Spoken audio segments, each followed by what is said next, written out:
Sinimula ng Ukraine ang plano para sa halalan ng Pangulo at referendum sa kasunduang pangkapayapaan sa Rusya.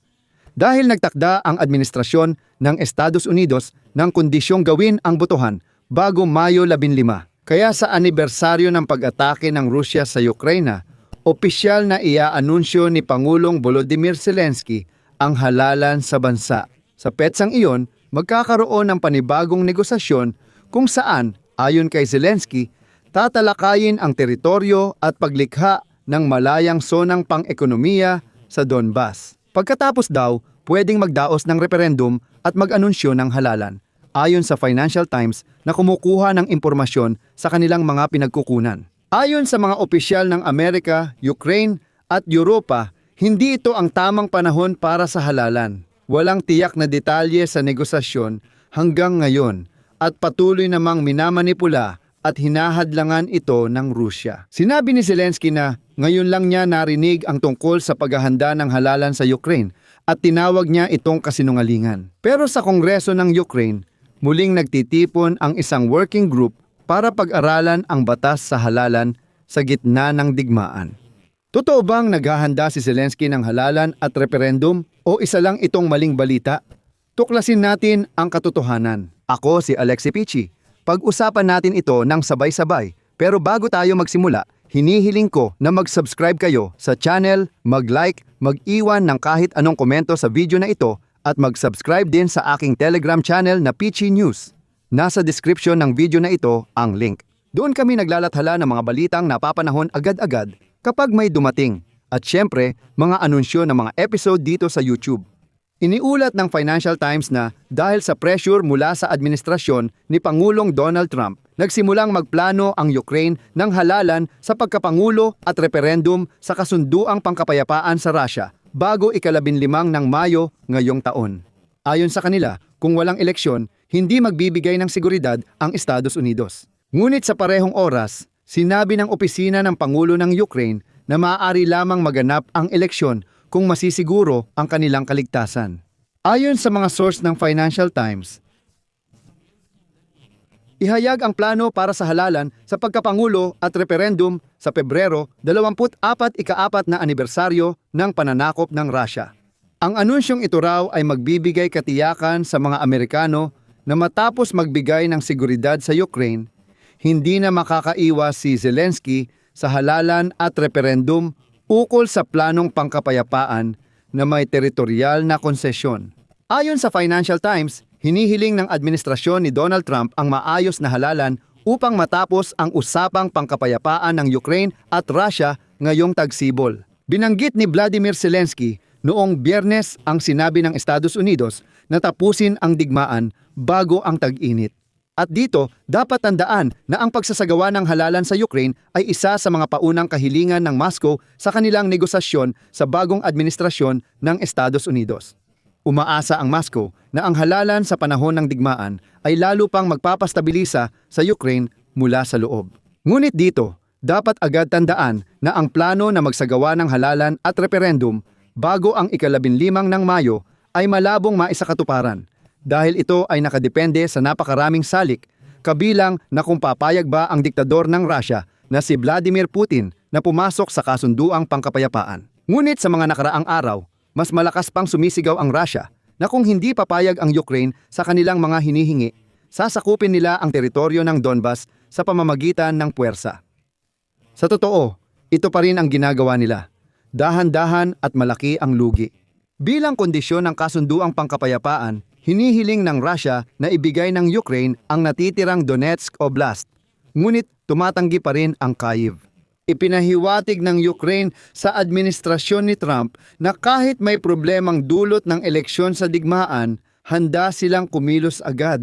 Pero muli, kung magkakaroon ng mga garantiya sa seguridad at pagsapit ng gabi ng Pebrero, 11 mismong si Zelensky ang nagpasinungaling sa impormasyon tungkol sa umano'y plano na mag-anunsyo ng halalan at referendum ukol sa teritorial na integridad ng Ukraine sa Pebrero 24 at narito ang kanyang sinabi.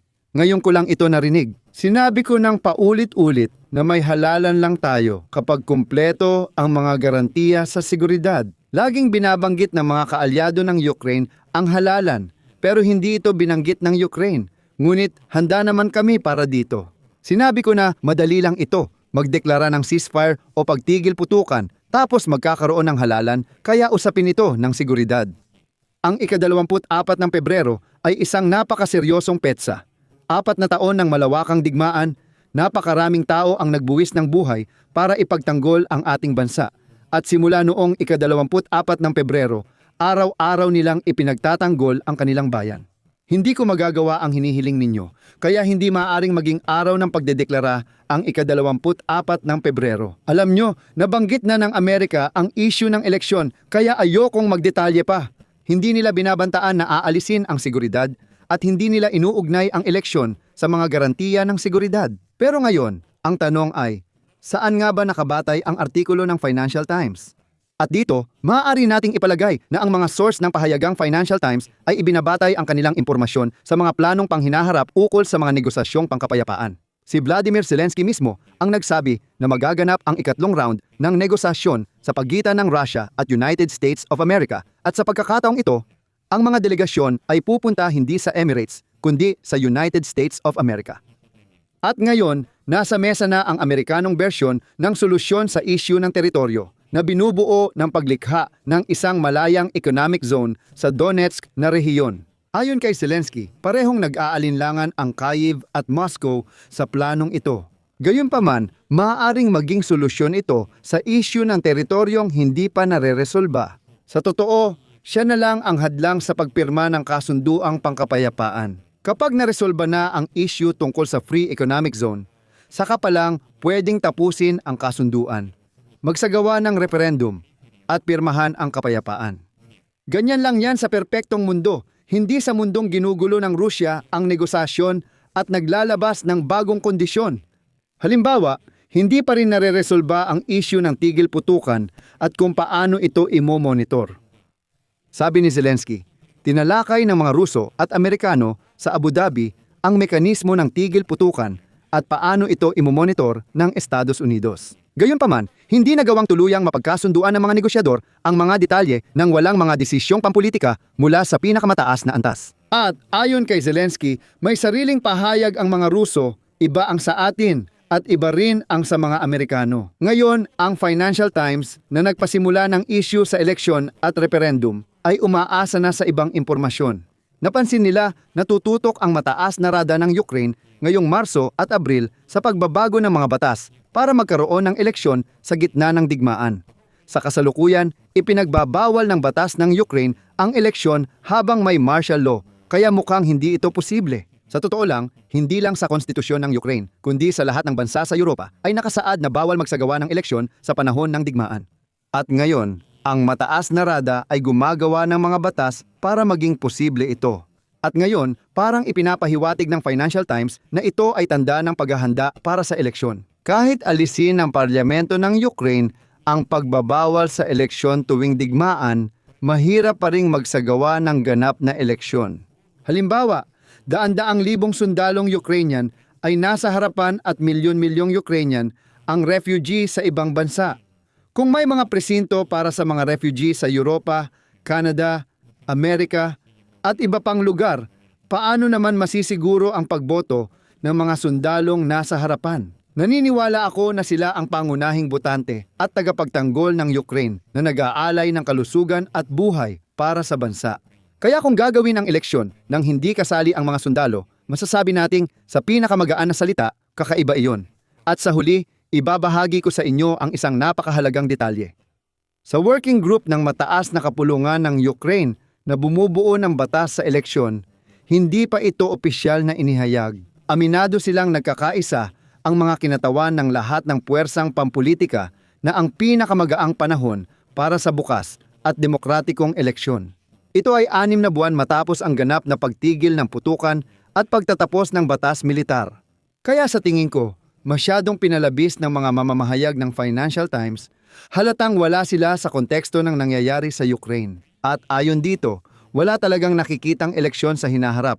Ang mga tanong ay nasa harapan. Sa madaling salita, isulat ninyo ang inyong opinyon at mga konklusyon sa mga komento sa ilalim ng episode na ito. Mag-subscribe sa channel, pindutin ang kampanilya at huwag kalimutang mag-like. Kung nakatulong o nakawili sa inyo ang episode na ito, Suportahan ang aming YouTube channel sa pamamagitan ng donasyon o pag-subscribe gamit ang mga link sa description ng video. Magpapasalamat ako sa anumang suporta mula sa inyo. Hanggang dito na lang. Ingatan ninyo ang inyong sarili. Paalam sa lahat.